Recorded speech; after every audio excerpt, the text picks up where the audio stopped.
Hello students, इस video में हम लोग देखेंगे डीएमए कंट्रोलर 8257। तो ये जो डीएमए है वो एक्चुअली है क्या, उसका फुल फॉर्म है डायरेक्ट मेमोरी एक्सेस। तो फुल फॉर्म से आपको कुछ कुछ समझ में आ रहा होगा। डायरेक्ट मेमोरी एक्सेस मतलब हम लोग मेमोरी को डायरेक्टली कैसे एक्सेस कर सकते हैं। ठीक है, तो यहाँ पे मैंने 3 इंपॉर्टेंट कंपोनेंट लिए हैं इन द कंप्यूटर। यहाँ पे इनपुट आउटपुट डिवाइसेस है, सीपीयू है। सीपीयू जो है वो है प्रोसेसर, जो कि है द क्रूशियल और very very important part of a computer, और जिसको ब्रेन ऑफ द कंप्यूटर बोल सकते हैं।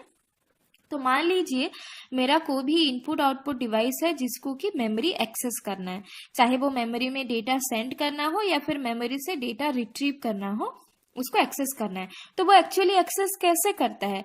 तो वो नॉर्मली ये जो भी प्रोसेस है मेमोरी को एक्सेस करने के लिए वो होता है सीपीयू के थ्रू। तो पहले आईओ को रिक्वेस्ट भेजना पड़ेगा सीपीयू को, फिर सीपीयू एक्सेस करेगा मेमोरी को। तो यहाँ पे कितना 2 साइकिल यूज हो रहा है, राइट। तो ये 2 साइकिल क्या क्या है? एक है आईओ टू सीपीयू और दूसरा है आपका सीपीयू टू मेमोरी। तो यहाँ पे टोटली 2 साइकिल यूज हो रहा है, मतलब टाइम भी ज्यादा यूज हो रहा है, ये टाइम कंज्यूमिंग भी है और साइकिल भी ज्यादा है to access the memory by the input output devices. तो यहाँ पे इसको इफिशिएंट करने के लिए हम लोग क्या कर सकते हैं? To make it less time consuming, to make it less time consuming, हम लोग क्या कर सकते हैं? We can directly access the memory by IO, मतलब आईओ टू मेमोरी हम लोग डायरेक्टली एक्सेस कर सकते हैं इस तरह से। देखिए पहले क्या था कि अगर हम लोग आईओ से मेमोरी को एक्सेस करना चाह रहे थे तो एक्चुअली में नॉर्मल प्रोसेस क्या होता है, थ्रू सीपीयू होता है, जहां पे कि 2 साइकिल आपको यूज पड़ रहे थे, IO to CPU and CPU to memory. लेकिन उसमें टाइमिंग ज्यादा लग रहा था क्योंकि 2 साइकिल हो रहा था। तो अगर उसको to make it less time consuming, अगर हम लोग उसको लेस टाइम कंज्यूमिंग करना चाहें तो हम लोग क्या कर सकते हैं? आईओ से मेमोरी को डायरेक्ट एक्सेस कर सकते हैं। तो वो कैसे होगा? With the help of DMA. तो डीएमए के हेल्प के द्वारा हम लोग इसको लेस टाइम कंज्यूमिंग बना सकते हैं या फिर डायरेक्ट एक्सेस कर सकते हैं। तो क्या होगा कि DMA is design to transfer data at the fastest rate and it allows the device, input output device, to transfer data directly to or from memory without CPU involvement। तो वो होता है डीएमए कंट्रोलर का main काम। तो DMA का काम क्या है? DMA is design to transfer data at a fastest rate. DMA इसीलिए डिजाइन किया गया है कि हम लोग डेटा ट्रांसफर बहुत ही फास्टेस्ट रेट में कर सकते हैं। जैसे सीपीयू के थ्रू यहाँ पे 2 साइकिल हुआ, लेकिन आईओ टू मेमोरी डायरेक्टली आपका 1 साइकिल में हो सकता है काम। तो काम टाइम अगर कम लगा तो रेट भी फास्ट होगा।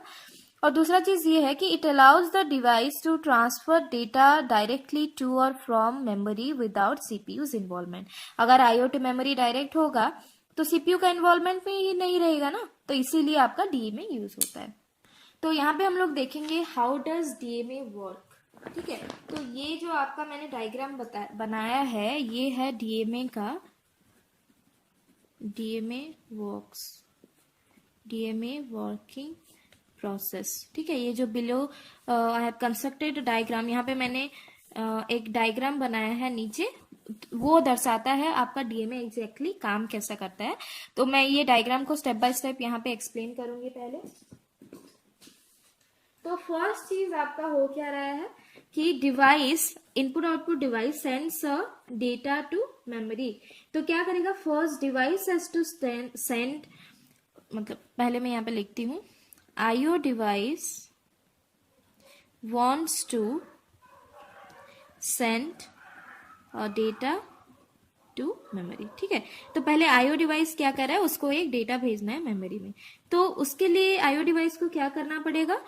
IO device has to send और डीएमए रिक्वेस्ट, ये जो है आपका यहाँ पे DMA request, this is request, ये डीएमए रिक्वेस्ट है टू डीएमए कंट्रोलर। ठीक है, तो पहले क्या हो रहा है, मान लीजिए आपका आईओ से मेमोरी में एक डेटा सेंड करना चाह रहा है आईओ डिवाइस या फिर पेरिफेरल डिवाइस, तो उसके लिए फर्स्ट उसको क्या करना पड़ेगा, एक डीएमए रिक्वेस्ट भेजना पड़ेगा टू द डीएमए कंट्रोल। उसके बाद क्या है, DMA controller sends a HLQ that is hold request, ये है आपका होल्ड रिक्वेस्ट, ठीक है, to CPU.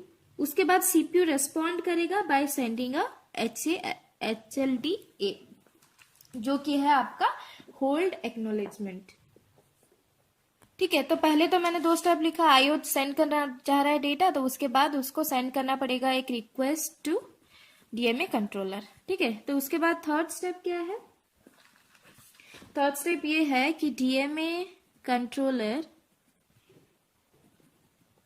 Sends HLQ that is the hold request to CPU, ठीक है। तो अभी आप देख सकते हैं डीएमए कंट्रोलर एक होल्ड रिक्वेस्ट भेज रहा है सीपीयू को। तो सीपीयू को जब होल्ड रिक्वेस्ट भेजेगा, इसका मतलब ये है कि डीएमए कंट्रोलर अभी एक स्लेव है और सीपीयू मास्टर है, जिसके द्वारा कि सारा काम होता है इनसाइड द कंप्यूटर। तो उसके बाद सीपीयू रेस्पॉन्ड करना चाहिए टू द डीएमए कंट्रोलर। तो यहाँ पे रिक्वेस्ट आ गया डीएमए कंट्रोलर टू सीपीयू। तो अभी क्या होगा, DMA controller waits until CPU sends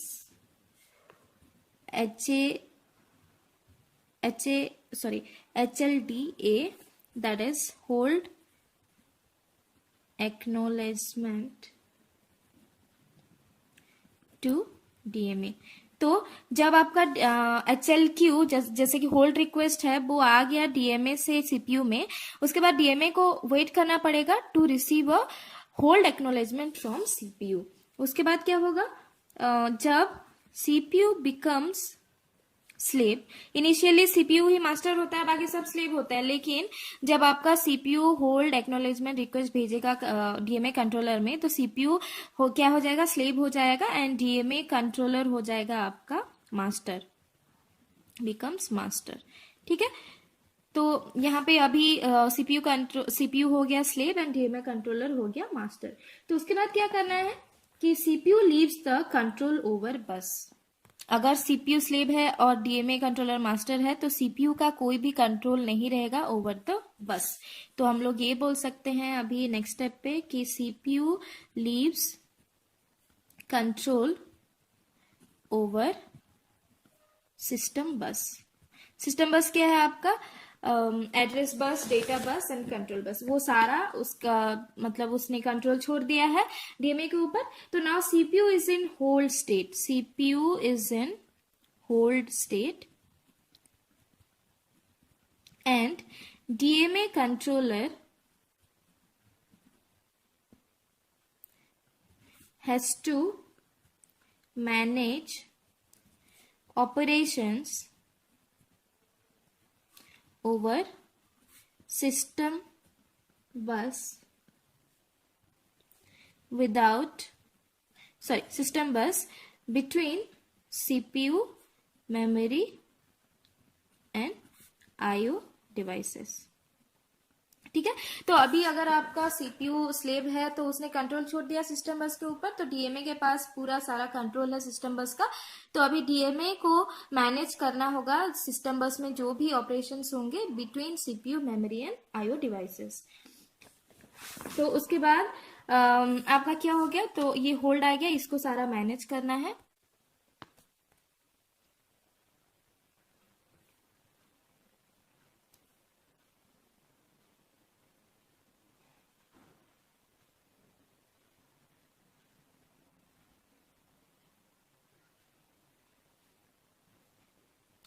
तो नाउ व्हाट विल हैपन, जब यहाँ पे कंट्रोल आ गया डीएमए के ऊपर, DMA will allow the IO device to directly communicate with the memory. तो अभी अगर इसके पास सारा कंट्रोल है तो डायरेक्टली आईओ डिवाइस मेमोरी के साथ डायरेक्ट कम्युनिकेशन कर सकता है इस तरह से with the help of associated DMA controller. तो इसी तरह से communication directly can happen between a IO devices and memory with the help of a DMA controller.